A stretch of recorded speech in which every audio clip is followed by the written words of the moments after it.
আসসালামু আলাইকুম দেশ বিদেশের ভাই বোনেরা সবাই কেমন আছেন? আশা করি ভালো আছেন। তো আজকে ছিল জুম্মার দিন, তাই ডিউটিতে যাওয়ার আগে জুম্মার নামাজটা পড়ে নিলাম। তো নামাজ শেষ করে মসজিদের কাছেই আসিল বাঙালি একটা রেস্টুরেন্ট। ভাবলাম ডিউটিতে যাওয়ার আগে কিছু একটা খেয়ে নেই। রেস্টুরেন্টে ঢোকার সময় মানুষের ভিড় দেখে বুঝতেই পারতেছেন এই রেস্টুরেন্টে কি মাপের বেচা কিনা হয়। আর আমার লগে আসিল আমার বন্ধু অনন্ত। তো এরপরে আমরা 5 দিরাম দামের বিফ বিরিয়ানি 2টা অর্ডার করে খেয়ে নিলাম। এই রেস্টুরেন্টে এই বিরিয়ানিটা খুব স্পেশাল। খাওয়া শেষ করে রুমে আইসা ড্রেস চেঞ্জ করে দিলাম, বাইকের দিকে রওনা। তো বাইকটা বাইরে থাকার কারণে হালকা দুল লাগে গেছে, তাই তেনা দিয়ে হালকা মুছামুছি করে নিলাম। এরপরে বক্স থেকে হেলমেটটা বাইর করে নিলাম।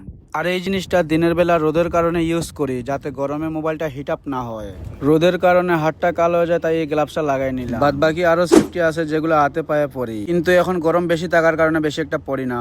এরপরে এখন আমার আইডি লগইন করার জন্য যাইতে হবে লগইন পয়েন্টে। হঠাৎ করে মনে হয়েছে আমার গাড়িতে তো আজকে পেট্রোল নাই। পেট্রোল পাম্পে গিয়া বেটারে কইলাম 10টা টাকার পেট্রোল ভরি দেও। তো বেটায় কইতেছে একটা তো না, সামনের ওইটার যাওয়ার লাগি। তো আর কি করবো, সামনের ওইটাত গেলাম। টেন দাম কা দে দো 10 का 10।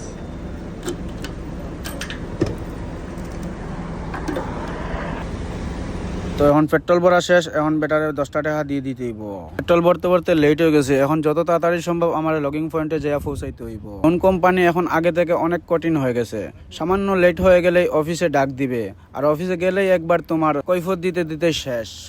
তো এখন আসছি আমি লগিং পয়েন্ট আইয়া আইডিটা দিলাম, ওপেন করি। আইডি ওপেন করিয়া রিফ্রেশ করিয়া দেখলাম অর্ডার তেমন নাই। এখন কাজ হইলো আমার যতক্ষণ পর্যন্ত অর্ডার না আইব ততক্ষণ পর্যন্ত অপেক্ষা করা, আর করতে হইব বারবার অ্যাপসটা রিফ্রেশ যাতে দ্রুত অর্ডার আয়। তো কতক্ষণ অপেক্ষা করার পরে অর্ডার একটা আইছে। তো অর্ডার উঠানোর লাগে এখন আমার যাইতে হইব রেস্টুরেন্টের ভিতরে। আসসালামু আলাইকুম। আদা রেডি? খালাস? ওকে ওকে।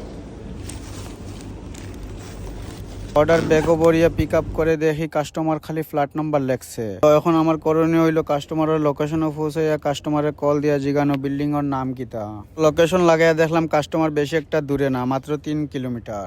কেন রাস্তার মাঝে ল্যান্ড ক্রুজার বাই ব্রেক লাগাইয়া কারে কিতা দিতরা। তানোর পিছনে গাড়ির লাইন ধরিয়া আছে, তানোর ইকান কোনো খবর নাই। যখন তানরে পিছন থেকে হরন মারা হইলো তখন তাইন জানান দিল, আচ্ছা ভাই আমি যাইরাম। সবাই মনে করেন বাইক দিয়া ডেলিভারি দেওয়া দুবাইতে খুব সহজ। এতটাও সহজ না রে ভাই, রোদ আর ট্রাফিক ওর যন্ত্রণায় জানটা বের হয়ে যায়। আর ফাইনের কথা না বললেই না হয়, মাস শেষে 2-1টা ফাইন তো লাজিম।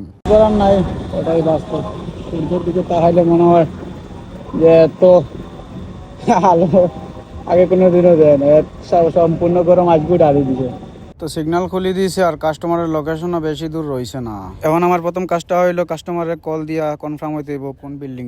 আসসালামু আলাইকুম sir, I am calling from non food. Sir which building?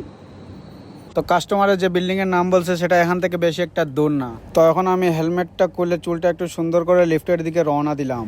তো লিফটের জন্য অপেক্ষা করতে করতে লিফট যখন আসলো তখন আমি লিফটের ভিতরে ঢুকে গেলাম। এরপরে লিফট থেকে বাইরে হয়ে কাস্টমারের রুমের সামনে আমাকে যেতে হবে।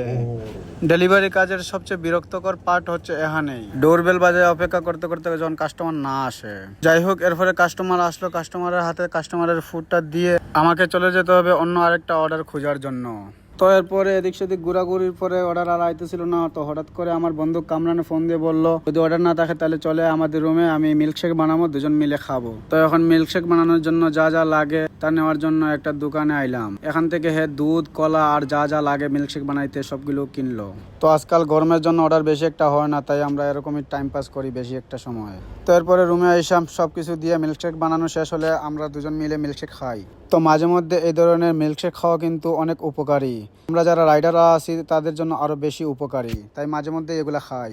রাইডারের লাইফ এটাই, অর্ডার নাইতে এভাবে বসে থাকো, অর্ডার আইবো যাও। তো এরকমই যাইতেছে আমাদের দিনকাল। যদি আমার এই ব্লগটা ভালো লেগে থাকে তাহলে পাশে থাকবেন সব সময়। তো আজকের জন্য এখানেই সমাপ্তি, দেখা হবে নেক্সট কোনো ব্লগে।